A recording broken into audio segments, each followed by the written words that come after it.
അങ്ങനെ നമ്മൾ കഴിഞ്ഞ പാട്ട് വീഡിയോയിനകത്ത് മൂന്നാർ വരുന്ന വീഡിയോ ആയിരുന്നു.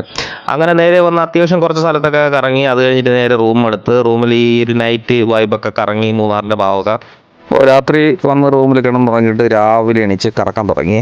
മൂന്നാറിലെ അതിസുന്ദരമായ ഒരു ഗാർഡനിലേക്കാണ് പോകുന്നത്. അതായത് സുന്ദരമായ ഒരു പൂന്തോട്ടം. പൂക്കൾ ഇഷ്ടപ്പെടുന്നവർക്ക് തീർച്ചയായും ഈ വീഡിയോ ഇഷ്ടപ്പെടും. അത്ര മനോഹരമായ പൂക്കളും ആ കാഴ്ചകളും ഭംഗികളും കാണുന്നത് വളരെ മനോഹരമാണ്. അപ്പോൾ എല്ലാവരും വീഡിയോ ഫുള്ള് കാണുക. വ്യത്യസ്തമാർന്ന പൂക്കളും പല ഇനം ചെടികളും ഇലച്ചെടികളും കൂടാതെ വേറെ ഇനം മുൾച്ചെടികളും അങ്ങനെ പല ഇനം കാഴ്ചകളുണ്ട് ഈ ഒരു വീഡിയോയിൽ. അവിടുന്ന് ടിക്കറ്റ് എടുത്തതിന് ശേഷം അവിടെ ഒരു സെക്യൂരിറ്റി ഉണ്ട്. അപ്പോൾ അവർ ചെക്ക് ചെയ്ത് നമ്മളെ കയറ്റി വിടും. നമ്മൾ ചെന്നപ്പോൾ അധികം റഷ് ഇല്ലാത്ത സമയം, അതായത് വീക്കെൻഡ് ടൈമുകളിലല്ല ഞാൻ എപ്പോഴും യാത്രകൾ ചെയ്യുമ്പോൾ ചൂസ് ചെയ്യുന്ന ടൈം. പിന്നെ ക്യാമറയ്ക്ക് പ്രത്യേകം ചാർജ് ഈടാക്കുന്നുണ്ട്. പക്ഷേ എൻ്റെ ഗോപ്ര കണ്ടിട്ട് അവരൊന്നും പറഞ്ഞില്ല. അവരെന്നെ കയറ്റി വിടുകയാണ് ചെയ്തത്. അതിന് പ്രത്യേകിച്ച് ചാർജ് ഒന്നും വാങ്ങിച്ചിട്ടില്ല. ഇനി ഗോപ്രയ്ക്ക് ചാർജ് ഇല്ലയോ എന്നും എനിക്കറിയത്തില്ല. അപ്പോൾ അത് കഴിഞ്ഞ് മുന്നോട്ട് പോകുന്നുണ്ട്. നിരവധി നോർത്ത് ഇന്ത്യൻസ് ആണ് കൂടുതലായിട്ടും ഉള്ളത്. കയറി ചെല്ലുമ്പോൾ തന്നെ കണ്ണൻ ചിമ്മിപ്പിക്കുന്ന വ്യത്യസ്ത വർണ്ണങ്ങൾ തീർത്ത പുഷ്പങ്ങളാൽ നിറഞ്ഞിരിക്കുന്ന ഒരു പ്രദേശമാണ്. അതേപോലെ തന്നെ ആന്തൂറിയവും അതേപോലെ ഓർക്കിഡ് ചെടികളും നിരവധി പേരറിയാത്തതും അറിയാവുന്നതുമായിട്ടുള്ളത് നിരവധിയുണ്ട്. അതിൽ കൂടുതലും പേരറിയാത്ത പ്ലാന്റുകളാണ്.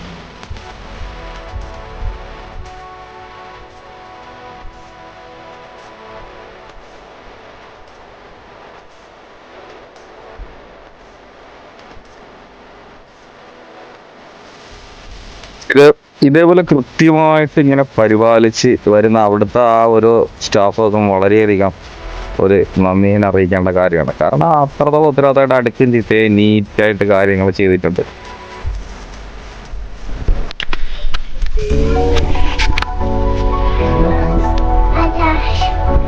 എൻ്റെ സ്ഥലം കൊല്ലം പരവൂരാണ് കേട്ടോ. നമ്മുടെയൊക്കെ നാട്ടിലൊരു പൂ അല്ലെങ്കിൽ ഒരു ചെടി വെച്ച് കഴിഞ്ഞാൽ ഇതിൻ്റെ ഒരു 4 വലിപ്പവും പൂവിന് കാണാൻ പോകും. പക്ഷെ ഇവിടെ നിൽക്കുന്ന ഓരോ പുഷ്പത്തിനും അതിൻ്റെതായ വലിപ്പവും ആ നിറത്തിൻ്റെയൊക്കെ ആ ഒരു ഭംഗി എന്ന് പറഞ്ഞു കഴിഞ്ഞാൽ ഭയങ്കര കണ്ണ് കുളിർമയുന്ന തരത്തിലുള്ള കാഴ്ച അനുഭവമാണ് നൽകുന്നത്.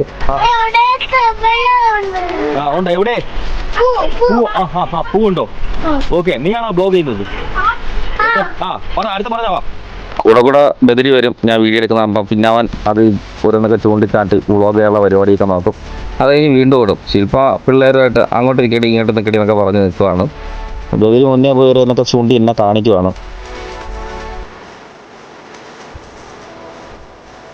ഓരോ ചെടിയുടെ ഭാഗത്തും അതൊക്കെ ഏത് രാജ്യത്തു നിന്ന് വന്നതാണെന്നും അതിൻ്റെ പ്ലാന്റിൻ്റെ വളർച്ചാ രീതിയും കാര്യങ്ങളെല്ലാം കൃത്യമായി ഡീറ്റെയിൽ അവർ എഴുതി വെച്ചിട്ടുണ്ട്. പിന്നെ ആ പ്ലാന്റിന്റെ പേരും ഒക്കെ. പിന്നെ ഒരു വലിയ ചിത്രശലഭത്തിന്റെ ചിറക് വെച്ചിട്ടുണ്ട്. അതിന്റെ സെൻട്രിൽ നിന്ന് ഫോട്ടോ എടുക്കാന്നുള്ള പരുവത്തിനകത്തൊക്കെ നമുക്ക് കയറി. അപ്പോൾ ഇവിടെ സാൻഡൽ ഓയിൽ, ചന്ദനത്തടി, ചന്ദനപ്പൊടി, രക്തചന്ദന, തേൻ, ജൈവ ഏലക്ക, ജൈവ കുരുമുളക്, ജൈവ കാപ്പി, ഗ്രാമ്പു, പുൽത്തൈലം, യൂക്കാലിത്തൈലം, കുന്തിരിക്ക, രുദ്രാക്ഷം, ചന്ദ്രസോപ്പ് ഇതെല്ലാം കിട്ടും. സാൻഡൽ ഓയിൽ മേടിക്കണമെന്നുണ്ടായിരുന്നു. ചെന്ന് ചോദിച്ചാൽ പറഞ്ഞാൽ അവിടെ ക്ലോസിംഗ് ആയി. പിന്നെ അത് മേടിക്കാൻ പറ്റിയില്ല.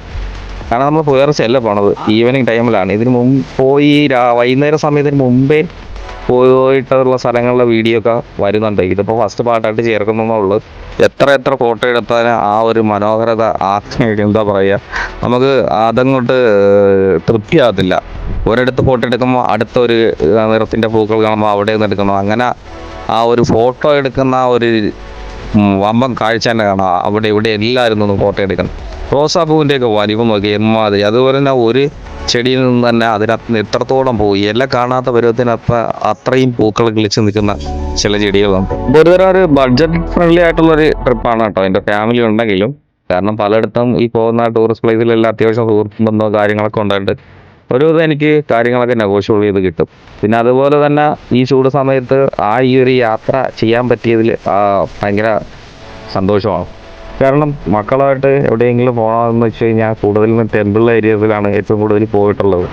അപ്പം ഇങ്ങനെയുള്ള യാത്രകൾക്കും അതിനകത്ത് ആദ്യം ചുണ്ടു കുഞ്ഞി പറഞ്ഞവർക്ക് സ്ട്രോബെറി പറിക്കുന്ന അവിടെയാണ് പോകുന്നത്. കാരണം ഞാൻ മുമ്പ് വട്ടവടയിലൊക്കെ പോയിട്ടുണ്ട്.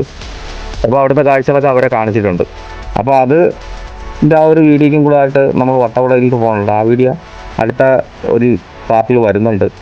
അപ്പോൾ വിവിധ ഇനം ഈ പൂന്തോട്ടം എന്നത് മൂന്നാർ KFDC ഫ്ലോറിക്കൾച്ചർ സെന്ററിലാണ്. കേരള ഫോറസ്റ്റ് ഡെവലപ്മെന്റ് കോർപ്പറേഷന്റെ കീഴിലാണ് പ്രവർത്തിക്കുന്നത്. പ്രശസ്തമായ ഒരു പൂന്തോട്ടമാണ്. വിനോദസഞ്ചാരികൾക്കായി അപൂർവ ഇനം റോസാപ്പൂക്കൾ, ഡാലികൾ, ഔഷധ സസ്യങ്ങൾ, ബോൺസായി, ചുമപ്പ് പിങ്ക് ഡാലികൾ, ഔഷധ സസ്യങ്ങൾ, കള്ളിച്ചെടികൾ എന്നിവയും വലിയ ശേഖരണമുണ്ട്. ഡെവലപ്മെന്റ് കോർപ്പറേഷൻ നേതൃത്വത്തിലാണ് ഈ കേന്ദ്രം സ്ഥാപിച്ചിരിക്കുന്നത്. മൂന്നാർ മാട്ടുപ്പെട്ടി റോഡിൽ ടാറ്റ ടീ മ്യൂസിയത്തിന് സമീപമാണ് ഇത് സ്ഥിതി ചെയ്യുന്നത്. എല്ലാ ദിവസവും 8 മുതൽ 6 വരെയാണ് സന്ദർശകർക്ക് പ്രവേശനം. കുന്നിൻചരിവിൽ സ്ഥിതി ചെയ്യുന്ന ഈ തോട്ടത്തിൽ നിന്ന് അടുത്തുള്ള തേയിലത്തോട്ടങ്ങളുടെ മനോഹരമായ കാഴ്ചയും നമുക്ക് കാണാൻ സാധിക്കും. റോസാപ്പൂക്കളുടെ വൈവിധ്യം കാരണം ഇത് റോസ് ഗാർഡൻ എന്നും അറിയപ്പെടുന്നു. മൂന്നാറിലെത്തുന്ന വിനോദസഞ്ചാരികൾക്ക് നിർബന്ധമായും സന്ദർശിക്കേണ്ട ഒരു സ്ഥലം കൂടിയാണ് ഇത്. അപ്പോൾ വീഡിയോ കണ്ട് ഇഷ്ടപ്പെട്ടവരൊന്ന് ലൈക്ക് ചെയ്യുക, ഷെയർ ചെയ്യുക, സബ്സ്ക്രൈബ് ചെയ്യുക, ഫോളോ ചെയ്യുക.